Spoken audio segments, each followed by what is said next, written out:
Today on Straight Talk Africa, a look at the fundamental root causes of the ongoing political crisis in the Cameroon. That discussion is coming up next right here on Straight Talk Africa.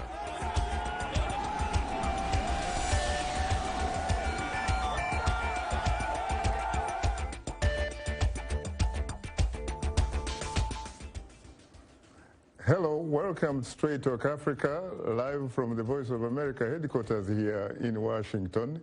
I am Shaka Ssali, and today we are discussing the Anglophone crisis in the Cameroon.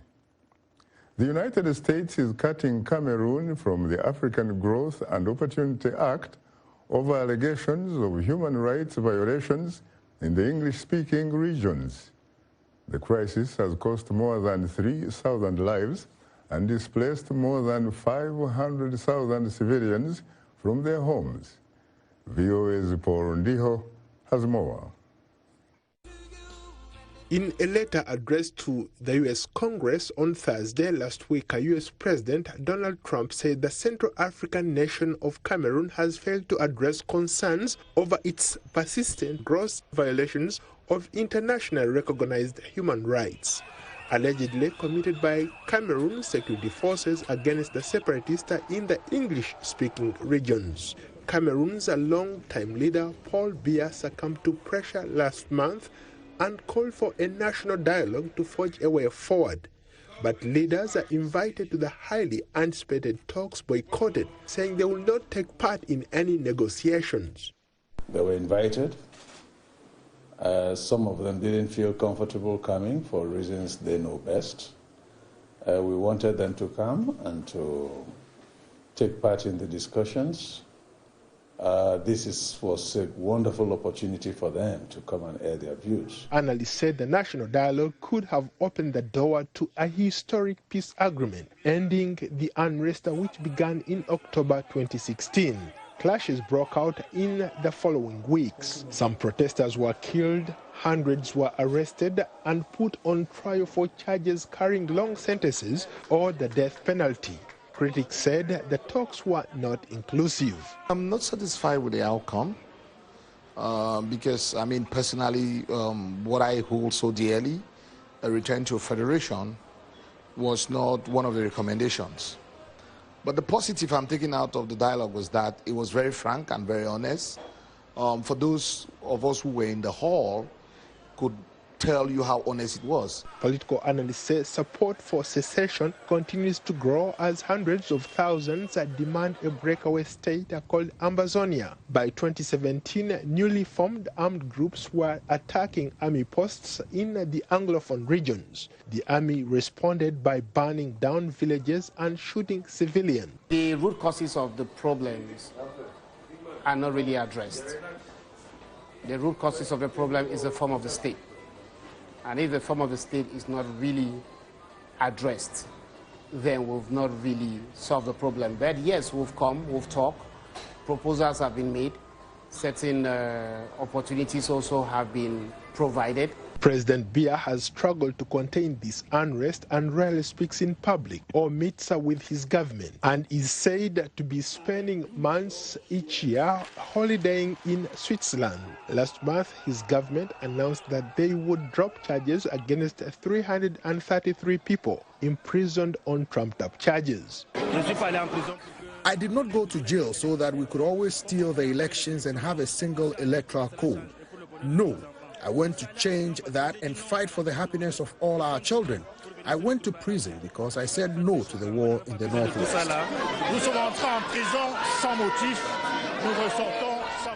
We went back to prison for no reason, and we came out with no reason. We went to prison for our ideas, and we are ready to go back to our ideas. We are not fighting anyone. We fight for Cameroon. You can be against a government, but you stay for your country. In what was seen as a positive move, Cameroon's long-time leader, President Biya, ordered a military tribunal to halt legal proceedings and the release of main opposition leader Maurice Kamto and other opposition figures who have been imprisoned for nearly 9 months. Biya, 86, has been president of Cameroon since November 1982. He is the second longest serving leader on the continent with nearly 37 years in office. Paul Ndiho, VOA News. Thanks, Paul, for that report. Joining us today are three distinguished guests. With me here in our Washington studio is Dr. Emma Osong, an activist, educator, and aerospace systems engineer for the NASA space program, and Dr. Ebenezer Akwanga, leader of the African People's Liberation Movement and the commander-in-chief of the Southern Cameroon's Defense Force. And joining us via phone link-up from party headquarters in the Cameroonian capital, Yaoundé, is Professor ELVIS NGOLLE, a former cabinet minister of the government of Cameroon and a leading member of the ruling party. He is also a professor of political science and international relations at the University of Yaoundé in Cameroon. I have to say, Emma, Ebenezer, and ELVIS, that I am profoundly honored and exceedingly humbled to have the opportunity to host the three of you on Straight Talk Africa.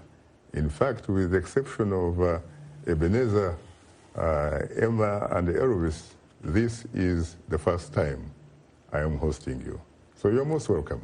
Thank you. It's my pleasure, Shaka, to be here on the program with you and with my panelists here. Thank you for inviting me. You're most welcome. Thank you very much, Shaka, as usual. I'm grateful. You're very welcome, of course, Ebenezer. And ELVIS, can you hear me? ELVIS, can you hear me? You're talking to me, Shaka? Can you hear me? Yes. What's the question? I was saying that I am profoundly honored and exceedingly humbled to have the opportunity to host you on Straight Talk Africa for the first time. Yeah, I don't quite get the question because the voice is not quite clear. Oh. But if I kind of followed a little bit faintly, what I would say is that, Shaka, you know, Cameroon has is a unitary, decentralized, democratic republic under a government and a president democratically elected by the people on the basis of one man, one vote, in a under competitive legislation and under a constitution that is fair to everyone. Surely, as a young democracy and a young republic which is only about 59 years old, there are difficulties and challenges here and there. But overall, the people of Cameroon, as a republic, and the government headed by President Biya, which came into, which got to the helm of the state about 37 years ago, have opted for a democracy that is based on the freedom of the citizens, that is based on the rule of law, that is based on multi-party competitive elections, and that is based on respect for the institutions. We have differences here and there, but overall and generally, globally, everyone subscribes to the democratic way of doing things that respects the rule of law and that respects the sanctity of the human person, human rights, and the freedom of each individual. As I say, there are challenges. But what has happened in Cameroon in the last few years, and in particular in the last 3 years, is that in 2 regions out of the 10 regions, the 2 English-speaking regions of the Northwest and Southwest regions, some citizens of the English-speaking expression have spoken out their grievances. They started with lawyers and teachers, but this transformed itself into some sort of a political armed separatist movement aimed at rebellion against the state. They took up arms, but because the government and the President of the Republic are committed to the rule of law and democracy, his preferred policy approach has been that while the military is carrying out its rebellion functions of keeping law and order, the policy approach and his political option has been to talk, to dialogue. He just finished with a major national dialogue in which all the living forces were invited, and the majority of the participants came from the Northwest and Southwest region, including some combatants and ex-combatants, meaning some separatists. They talked for 5 days. They made some very formidable recommendations, and these recommendations are about to be implemented.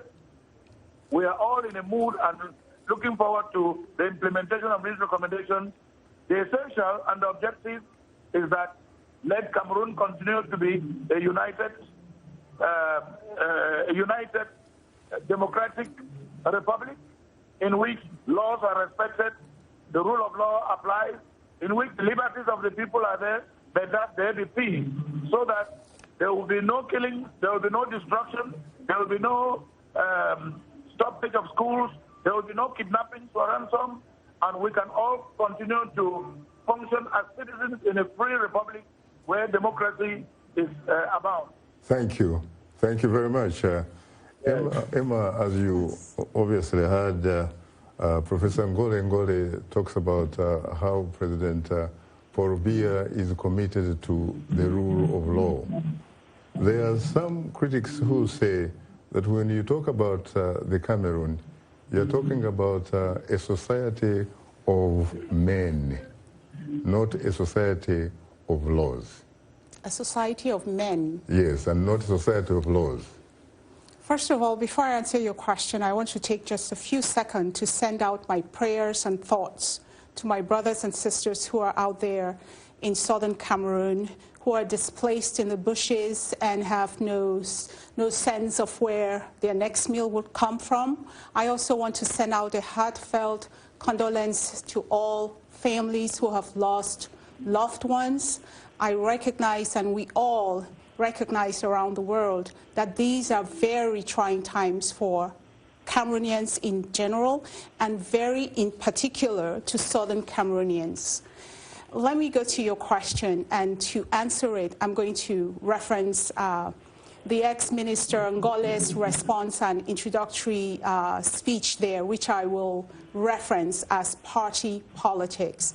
Those are Yaoundé's talking points. And what he has just given for our audience and for your audience, Shaka, is what I call a convenience history, a history of convenience. Mm-hmm. Why do I say that? Everybody knows, and the Right Honorable retired minister knows, that the history of the construct called Cameroon is a whitewash history.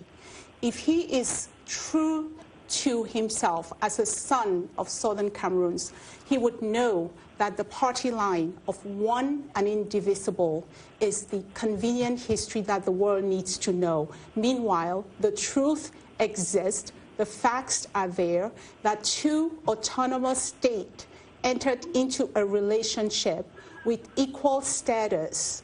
And today, what do we have? Something called special status. I would like the minister to share with our audience, with your audience, Shaka, which country in the world has ever attained independence and not enjoyed the benefits of independence.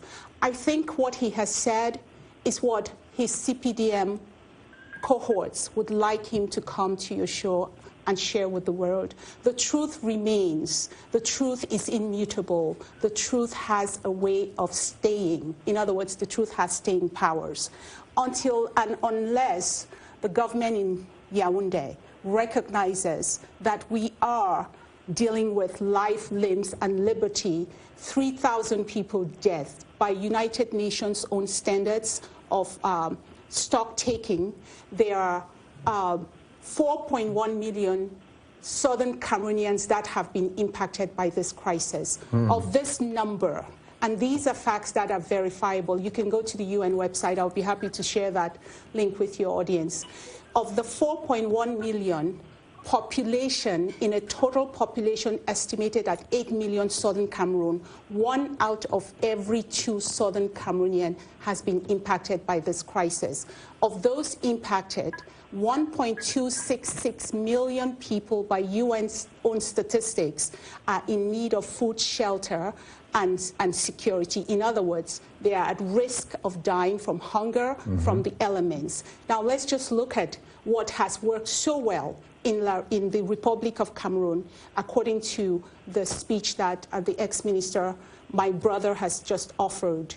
We have more than 500,000 internally displaced people as a result of a war declared on the people of Southern Cameroon in November of 2017. You have about 250,000. A quarter of a million internally displaced. Now let's look at some more dire statistics. We have UN estimates that there are around 700 or so healthcare facilities. 40% of those healthcare facilities are not functional. There are a variety of reasons that one can offer. Let me just add one more statistics for the audience to appreciate the dire need for international intervention in that area. There are estimated about 4,400 schools. Of those schools, many have been destroyed. 8 out of every 10 students of school-going age are out of school. Now, let's look at this. You're looking at a population where 1 out of every person is impacted. I'd like to share with your audience, Shaka, that if this crisis was unfolding in other parts in the Western world, the international community would have brought the force of its might to not only bring peace, but safeguard our common humanity.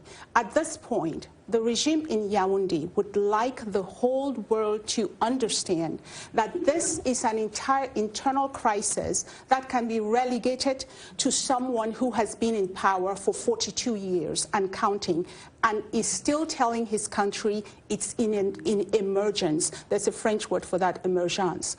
Cameroon is always emerging. So BIA, having all the levers of control, Shaka, education, judiciary, communication, has used every one of those levers to continue to subjugate the people of Southern Cameroon. And I think that's the story that I like to counter to my brother's own interpretation of Cameroon, the construct called Cameroon, until and unless the world deals with the fundamental root causes of this problem. What BIA is doing is putting, as the evidence pile up, BIA is coming up, Mr. BIA is coming up with ever more interesting and creative ways to solve a problem that he really does not intend to solve, because the problem is not one of dialoguing, it's one of dialoguing to solve and resolve the problems as the international community has called for, by addressing the root causes and arriving at a just, permanent and lasting solution. Now, Emma, indeed, in order for anyone to look for and find a solution to the problem, one has to know the fundamental root causes of the problem. Of course. Very, very briefly, what are the fundamental root causes of the crisis in the Cameroon? It's very simple. 2 countries came together to form a confederation. Some have referred to it as a federation, and existing as 2 autonomous states, equal in status. What does that portend? It means each of those 2 entities have the ability to enjoy all the benefits of having achieved independence. The Republic of Cameroon, having achieved independence in 1960, enjoys all the benefits that accrue to a nation, sovereign, which with its defined territorial boundaries, enjoys its independence. The other state, having achieved its independence in 1961, And through some mix-up with the United Nations, believing that that portion of West Africa cannot be viable if it achieves and maintains independence by itself. Neighboring Nigeria. Right. So the history of joining Nigeria and Cameroon is, of course, the international puppeteering of the world. But yes, you achieve independence, and you don't have the benefit of enjoying independence, and you're giving you're telling the world that this is one and indivisible. So that root cause, by returning to the people of the former British Southern Cameroon, now referred to in the construct called Cameroon as Northwest and Southwest, their full rights of citizenship, the full rights of having the rights to determine their life, the rights of self-determination, all these things are really the root causes. Now, when you look to the world and the narrative, remember I just mentioned to you that the levers of control are what? Media, communications, education, judiciary. You will hear the Anglophone problem always couch around those issues. But those are not the fundamental. Yes, there are people who protested the educational system being absorbed into a Francophonized version. Right. Yes, you'll hear about protests, about civil law being imposed on common law citizen. Yes, you'll hear about bad roads and lack of participation in the central government. Those are the symptoms. When you run a fever, there is something underlying it. If you don't address it, the body gives up. Let me bring in Ebenezer. Ebenezer, when I did my homework, I found that the Cameroon used to be a colony of German until the Germans lost the war, and after losing the war, it was divided in two parts. The French part and the English part. Is that correct? Somehow you have the historical context a little bit right, but this is the problem. German Cameroon extended right up to Togoland. There were even parts of Chad that were part of German Cameroon, when you talk of German Cameroon. This is the argument which our brothers and sisters of La République du Cameroon, who are worried about us restoring our homeland, are concerned about, telling us that, listen, the white people came in, and you know, when the Germans were there, if the Germans were still here, would have been one Cameroon. No, we're not one Cameroon. There was King Mangabel of Douala. The King Aqua of Douala was different from the King of Victoria. So at that time that the Germans were there, we still have these kingdoms which were totally separate. It was not like one territory where everything was being run by the same people. The crux of the matter is that... So basically, you really want to take us back to Berlin. In 1884, the conference under Chancellor Bismarck, which, in a way, partitioned Africa into different spheres of influence, as far as Europe was concerned. Why don't we talk about what is happening now? Yes, this is the problem, Shaka. If, for example, if I may use an analogy of a couple, where you have a man and a woman, and they find that they develop irreconcilable differences.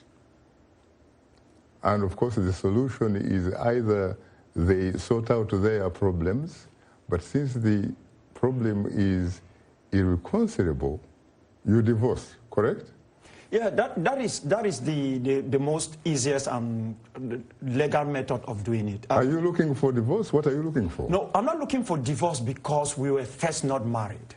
We were not legally married. Let me put it that way. This is the problem. What were you? Obviously, you were married because Cameroon is a legitimate member of the international community. No, we are victims of the Cold War. We were tactically kidnapped. I have to use that word. We were tactically kidnapped because when we obtained independence on the 1st of October 1961, the state of La République du Cameroon had already obtained its independence. And what I'm saying, on the 1st of January 1960, without us, neither was Nigeria. Nigeria was 1st October 1960. These two entities had us in the middle. Because the government of the Southern Cameroons at that time gave refugee status to people who were fighting a bush war for independence in French Cameroon, who were communist inclined, escaped to our territory to prove that we were different from French Cameroon, which became La République du Cameroon. Aïdjo and the French forces could not move into our territory and arrest those people. So our government gave them a free passage through Nigeria to Ghana. When Kwame Nkrumah, they will say send them to Moscow for training. So now France and the United Kingdom technically were seeing us as a heaven for communism. We are victims of the Cold War. I have to be very frank. Didn't you have an option of joining Nigeria? No, we were given that option. What I'm trying to say is that we were given that option. Take, for example, what is going on now. Why is my brother, ELVIS NGOLLE, being the one on the other side of the line? I see he's trying to talk. Why is he the one on the line? We are two peoples is because when this problem started, the state of La République du Cameroon always sent us to solve our problems, but intervene in What do you mean by La Republic? Is it the Republic of Cameroon? No, it's La République du Cameroon. That is its official name. That's its official name in the United Nations. It's not the Republic of Cameroon. Because when it had independence... But if you were to explain that to an average common denominator audience who is watching you here or listening to you, what exactly do you mean by that? La République Française means the Republic of France, but you cannot translate. It's like when you say Côte d'Ivoire, Ivory Coast is wrong. Côte d'Ivoire is the right name. So the real name of Cameroon is La République du Cameroon. It's not the Republic of Cameroon. That is the name which they obtained independence on the 1st of January 1960. And Mr. ELVIS NGOLLE is fully aware of that. And what do you want? What do we want? We want dignity. We are fighting against thingification, depersonalization, and dehumanization. And Mr. ELVIS NGOLLE is fully aware of that. We want to restore our freedom that was taken away from us. We are not asking to destabilize another country. Why are we being compared? Let me put it this way. You just had a national dialogue. A national dialogue whose idea, I think, may in fact have come from Switzerland. No, I don't. Where did that idea come from? That idea of national dialogue came from Mr. Biya and his cohorts. It came from people like Mr. ELVIS NGOLLE who prefer the status quo than a solution. That national dialogue had nothing to do with the Southern Cameroon's issue with La République du Cameroon. If we truly want to solve this problem, we should sit on the table through an internationally mediated negotiation, speak like human beings and stop this unnecessary carnage where young men and women are dying every day, where children cannot go to school. Do we want peace? Because what we have obtained in Cameroon all these years has not been peace. It has been a temporary negative peace. We are seeking a permanent peace, positive peace, which is going to bring in just peace, which is the existence of justice and peace at the same time. So we are looking for the restoration of our homeland. We are not looking for the destabilization of La République du Cameroon. Well, my brother, time happens not to be our best ally, and you are tuned into Straight Talk Africa. We'll have more of a discussion in a moment, so please don't go away, because we'll be right back with you.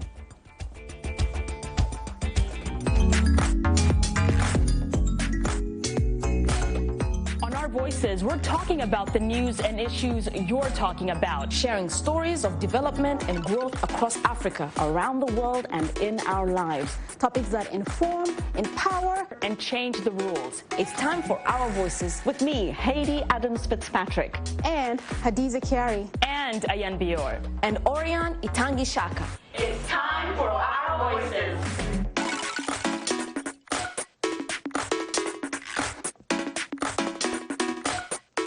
Today's youth are not just the next generation of African leaders, they are today's leaders.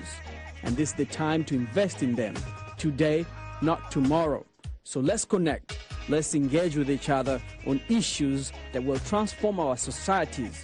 Innovation, leadership, entrepreneurship, things that you're doing to move the continent forward, to make you the greatest generation that Africa has known. It's Upfront every Wednesday, 17:30 UTC, right here on the Voice of America.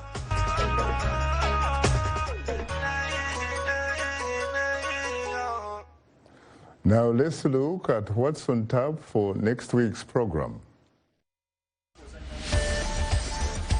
On the next Straight Talk Africa, a slum in Uganda and a poor neighborhood in the United States have something in common: chess, taught to underprivileged kids. We'll explore how one man uses chess to create social change on the next Straight Talk Africa. And today we are talking about the root causes of the ongoing political crisis in the Cameroon. Our guests in the studio here are Dr. Emma Osong, an activist, educator, and aerospace systems engineer for NASA's space program, and Dr. Ebenezer AKWANGA, leader of the African People's Liberation Movement and the commander-in-chief of Southern Cameroon's Defense Force. And via telephone link-up is Professor ELVIS NGOLLE, a former cabinet minister in the government of Cameroon and a leading member of the ruling party. He joins us from the party headquarters in the Cameroonian capital of Yaoundé. Well, again, I have to say, Emma, Ebenezer, and ELVIS, that I'm profoundly honored and exceedingly humbled to have the opportunity to host you on Straight Talk Africa. Thank you very much. You're most welcome. Professor NGOLLE, can you hear me? Professor NGOLLE, can you hear me, please? Well, it seems like we do have some technical problems reaching Professor NGOLLE in the Cameroon. Let me come to the studio in the meantime, and we'll probably be joined soon by Professor NGOLLE. Let's, first of all, I'll use an expression that is very practical. There is a saying that you go to war with the army that you have. You have Cameroon right now, whether you recognize it or you do not, you do have Cameroon, which is recognized by the international community. And hence, it has an ambassador representing the Republic of Cameroon right here in Washington, D.C., and it has a member of the United Nations. You know that. And you probably, in fact, hold a Cameroonian passport. Do you? No, not me. Really? I've never had one before. Actually, I was declared persona non grata in Cameroon. I see. Yeah, that was done in 1993 when I was supposed to travel to South Africa to study divinity at the University of Witwatersrand. I see. So they declared me persona non grata that I was an agent of the CIA and do not deserve a Cameroonian passport. I see. So they did so well for me because it opened my eyes and gave me a different perspective. Let me ask you this very simple question. What would you like to see happening in your homeland? Yeah, what I want to happen in my homeland is to find a possibility where we could live side by side La République du Cameroon as a state. I want you to understand that we have not refused to recognize that La République du Cameroon exists. What we are saying is that we are not part of that entity. We are not saying they are not a state. They are a state, they have an ambassador. They do not represent us. And what about you? We are, at this moment, you could declare us as a stateless people. Don't you pay taxes to the Republic of Cameroon? We used to when we were still under total captivity. We are no longer under captivity. That is why you are talking to us here, Saka. In 1997, I went to prison. Nobody spoke about this problem. I said it in the military tribunal in 1999, that war is coming if Mr. Biya does not sit up and allow the people of the Southern Cameroons meet with them on the table and discuss this issue. It is in record. I said it over the BBC also, a couple of years later on when I escaped from prison. No one was willing to listen to me. I sent him a video which is titled, "We Are Coming." And the head of intelligence in Cameroon reminded me that he took that video to Mr. Biya. But they were so proud. Nobody cares. They said that video is from the son of a plantation worker. They were not willing to solve the problem. The same thing you find our brother ELVIS NGOLLE saying here. He brings talking points. Talking points is not going to help. More people will die. The troops of La République that are dying in the course of attacking our people are children of men and women. Our own children that they are killing. We do not want people to die, whether it is their forces or our own people. But we are defending ourselves. So let us be human enough to say enough is enough. This carnage does not serve anybody, does not serve humanity. Let's go and see, let's check and see whether... Shaka, I want to add something to that question that you raised about going to war with the army that you've got. It is clear that the Republic of Cameroon, La République du Cameroon, has a state-organized army. When that army takes up arms and attacks you in your own home, according to the last I know, you have the right to defend yourself. That's what's currently going on.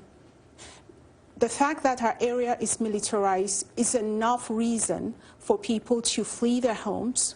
The atrocities that they are committed is causing the pain and suffering currently.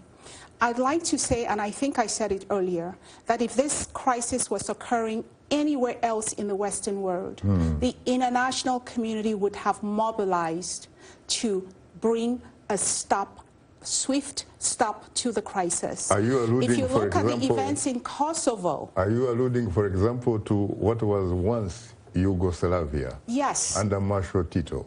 I'm precisely referencing the case of Kosovo, when they, an autonomous state, agitated for full autonomy. They weren't even looking for independence. The Serbs took on, just like La République du Cameroon, killing the Bosnian, the Kosovars. And when it became clear that the carnage was too much, the international community mobilized itself and bombed Serbia. I'm not calling for bombing of La République du Cameroon, but I'm calling for what they did, which was put in peacekeeping troops to keep the warring factions apart and stop the killing. You know, the example that is perhaps very close to your situation is, in fact, Somaliland. I don't believe so. Because Somaliland is obviously a part of Somalia.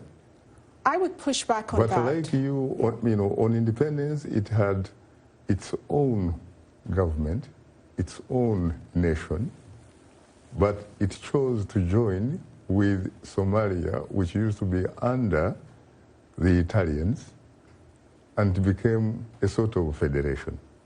I think Somaliland the closer has since been trying, in fact, to divorce. And Somaliland, by the way, is very well, governed. It is probably one of the more democratic nations on the African continent. But up to now, circumstances have forced it to remain part of Somalia, where there is no peace and stability. Shaka, we did not choose to join La République du Cameroon. We were compelled. You cannot ask a people, do you want independence by joining? Have you taken your case, for example, to the African Union? We won a case in Banjul. In that case, this very Professor NGOLLE was the key leader of the Cameroonian delegation of La République du Cameroon. I went to Banjul. So why don't we actually bring him in? It seems to me it looks like the technology now is... Hello? Professor NGOLLE? Professor NGOLLE? It looks like we still have... the technology is not environmentally friendly as yet. Shaka, what I was saying is that when you give a people two options, it is you either have to jump into a boiling furnace or you jump into the thick fire, and you do not give them an option of escaping any of these routes. Now you have actually chosen for them. So the international community, because of the Cold War politics of the 60s, choose for us which was good for us. They said, listen, you've left Nigeria, which is like a deep fire. Now we also have this boiling furnace. So between these two, do you want to go back to this, to Nigeria, which is like a boiling furnace, or do you want this? Did they choose for you, or did they force you to be part of something that... They did both. They choose for us by giving us the questions, and then they compare us by not giving us a third choice. So that is exactly what they did. We are where we are because the world is unable to come to terms that they erred, that they betrayed us, that they failed to give us the simple fundamental backings of freedom. You cannot tie another person's freedom to another person. Freedom is freedom. There is no color in it. Now, you say that you would like to be, or to be called the state of Ambazonia? Exactly. Ambazonia. Ambazonia. What does that mean? Ambazonia comes from a bay in Victoria, which is located in the southern region of the former British Southern Cameroons, called the Ambas Bay. It is a bay where, at this moment, Chinese, French, and troops from La République du Cameroon, if I'm not forgotten, there might be some American troops in that particular area, except of recent when America was trying to cut down military aid to La République du Cameroon. It is a bay which, from that bay is about 3 hours by sea right to Malabo in Equatorial Guinea. So it is called the Ambas Bay. Okay. So our name comes from that geographic confines. That is where we come in with the name Ambazonia. You're basically neighbors with Theodore Obiang Basongo. Yes, by water. The man that has ruled that republic since 1979. Yes. Well, Mr. Bia is just competitive with him on how far they can rule. In a sense, because in fact, Paul Biya is the second longest ruler on the African continent and perhaps the world. That's the best word, ruler. We don't have leaders. We hardly have leaders in Africa. We have people who rule us. Where I say ruler, perhaps because each time he has won elections, those elections have been very, very strongly disputed. I hope Ambassador Francis Cook will not dispute that. But let me ask you this question. Do you have any recognition from any African country or anywhere in the world for that matter? Because at one time in the 60s, when there was a crisis in Nigeria, you remember there was Biafra, led by Colonel Odumegu Ojukwu. That political expression was supported by, in West Africa, by President Ufe Bwanyi of Ivory Coast or Cote d'Ivoire. It was also supported by someone from East Africa, Mwalimu Julius Kambarage Nyerere of Tanzania, and to a lesser degree, Zambian President David Kaunda. Who supports you? Good question. That is a good question. Who supports us? It depends on what you want to call support. I will tell you that because the United States of America recognizes our right to sovereignty, recognizes the importance of freedom, we have tacit recognition by the United States. What do you mean tacit recognition? Tacit recognition. Have they written you a formal recognition letter? No. What is tacit recognition? Tacit recognition is that we are in the United States. The state of La République du Cameroon sees us as terrorists. The United States government doesn't consider us that way. That is why we can do what we are doing, because we are not breaking any law, national, American laws, or international laws. We are within the confines of international laws. What we are doing is the right thing to do when your backs have been pushed to the wall, when guns are in front of you, you have to push back or you commit suicide. So that is the first recognition we have. The other recognition I want to give to you is that I have traveled the length and breadth of the continent of Africa. I've met African leaders of different expressions in the West, in the East, except Central Africa that I have not gone to.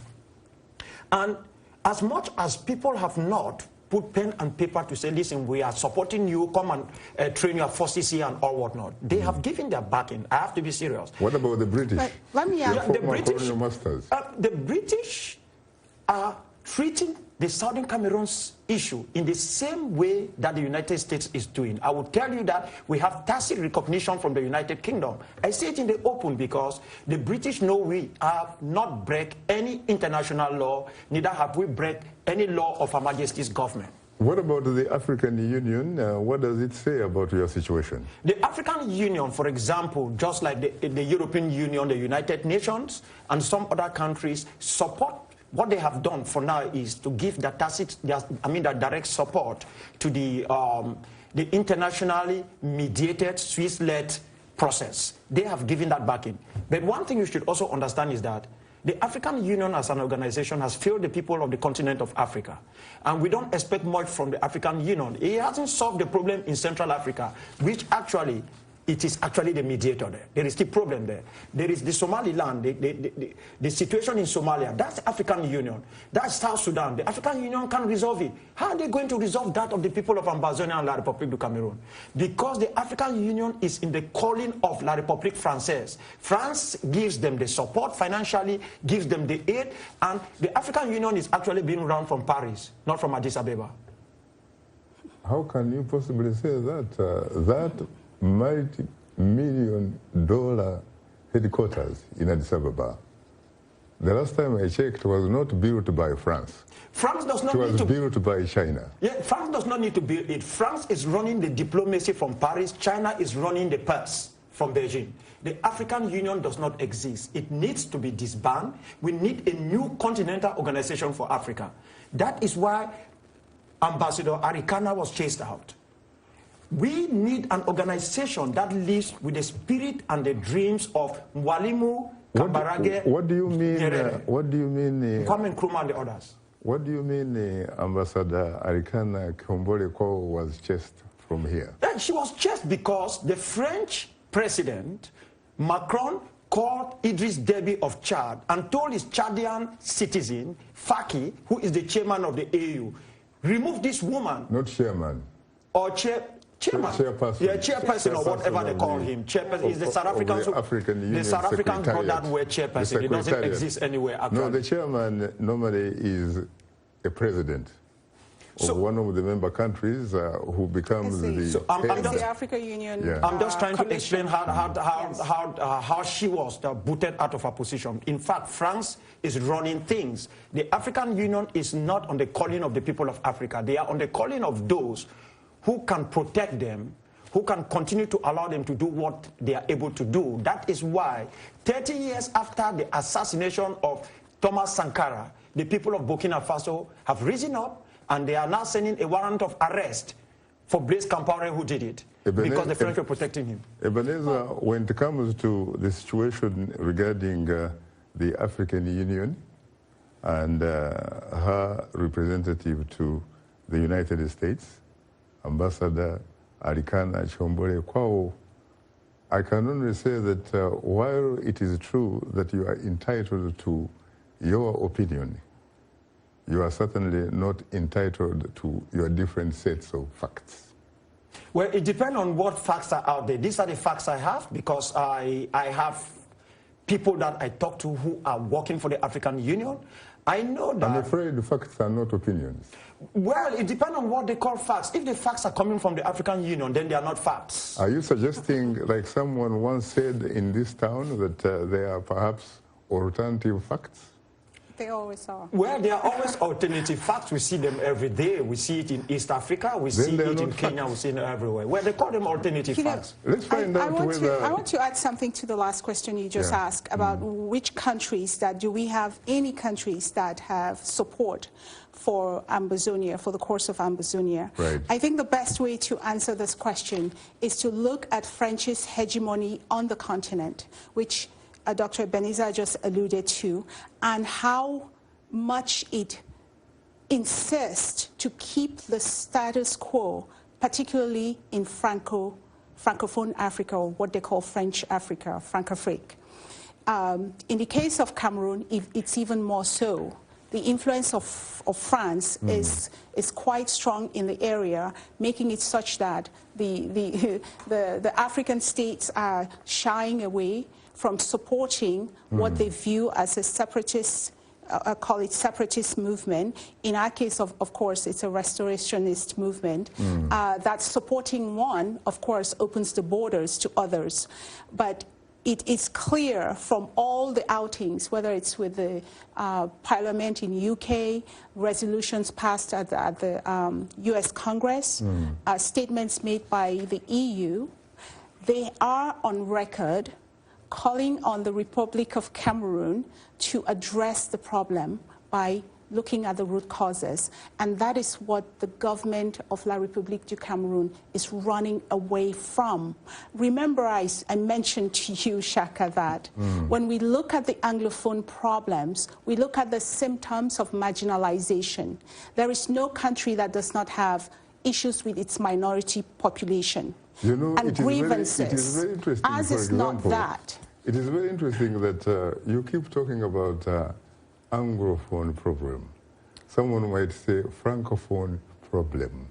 Another one might say Russophone problem, meaning, of course, those which were colonies under the Portuguese. But what about, for example, Bantuphone? What about the Bantuphone problem? Because the last time I checked, the Cameroon happens to be the organic origins of the Bantu. Is that correct? Yes. We could go back into history and make claims for different associations on the continent. The trouble with Africa is that someone else orchestrated its current construction, and we are the victims of it.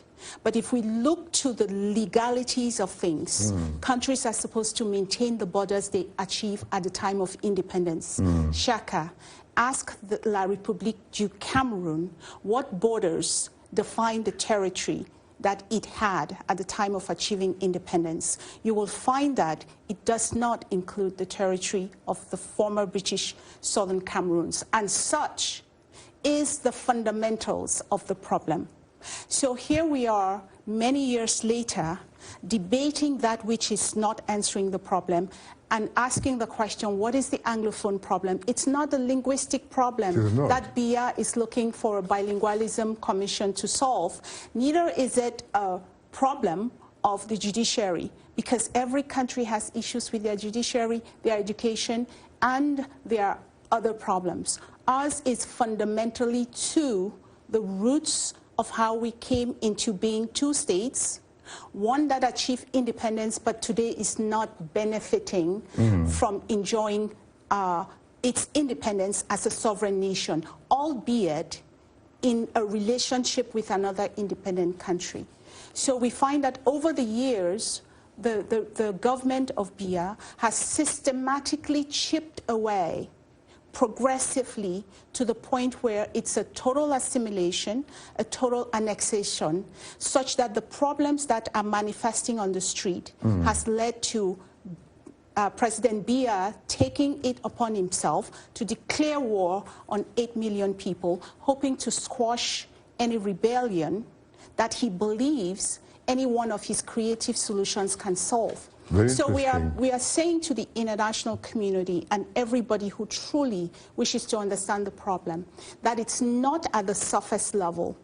And though our history sometimes has been presented in complicated ways, citing different UN resolutions, the ABCs of it is really about the freedom of a people today constituting 8 million on the west coast of Africa who achieved independence, but today are not independent, but today, worse off, are in a war for their own survival. And I think therein lies the crux of the matter. And until everybody accepts and addresses that, and more importantly, petitions the entire world to put its effort into finding permanent, lasting peace, not cosmetic, to join the calls from the international community to come to the negotiating table and sit with the restorationists, or they call them separatists in the case of Yaoundé, and talk about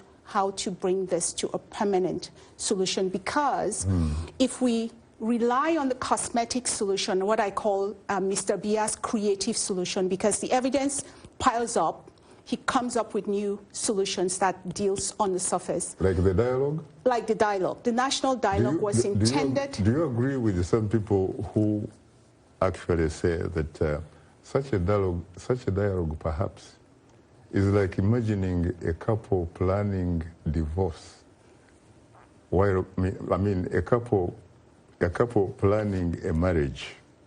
You know, it's like a couple planning a marriage while concentrating on divorce. Those analogies have been made, and yes, in our case, under the agreement of entering into a confederation, we reserve the right to come out of it because we exercise our sovereignty under that type of treaty. And by the way, only people with a certain degree of sovereignty can enter into those kinds of treaties. So it always baffles me when those of our brothers who are in the CPDM party choose to obfuscate the truth, hoping to tell the world and maintain a narrative that the people of southern Cameroon are simply trying to destabilize that region of Africa. That's not the case. And even if it were, worse situations have happened elsewhere. And when there is death and destruction, the international community has intervened. And I wanted to go back to something where you said our case was somewhat similar to, was it Somaliland? I think it's closer to Eritrea. Eritrea, right, because than to Somaliland. Under the United Nations mandate. Exactly. We were like a trust. Like Namibia. Exactly. We were a trust territory. Tanzania. And we never enjoyed the benefits of being independent. If there is somebody out there that can point to a country that is declared independent, but yet exists as we do, I think they will be hard-pressed to find one around the world. Very interesting. Yes. You know, Ebenezer, there is a saying that every human being needs food, for example, when he or she is hungry, needs water when she or he is thirsty, and needs dignity. Are those the type of things that you're looking for in Ambazonia? We are looking for that and more than that. We are looking, what the people of Ambazonia are looking for is, one, we want to save the state of La République du Cameroon from disintegrating. What do I mean? If La République du Cameroon did not lay off its hands our territory, it would disintegrate. This I want to assure you and inform the rest of the world. We are not going back to that construct. So to save La République du Cameroon, they must come to the table in good faith, sit with us, and chart a permanent solution to this issue. That is one.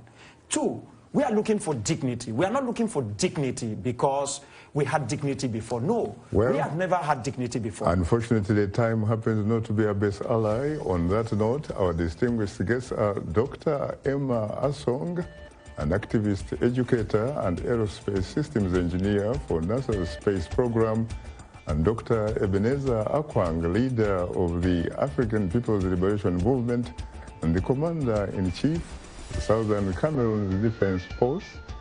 And via telephone link-up, it's from Yaoundé.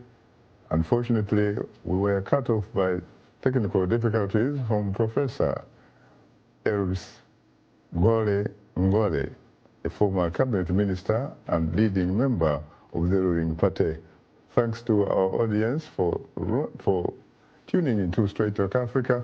In the meantime, get better, not bitter Cameroon, and please remember to keep the African hopes alive.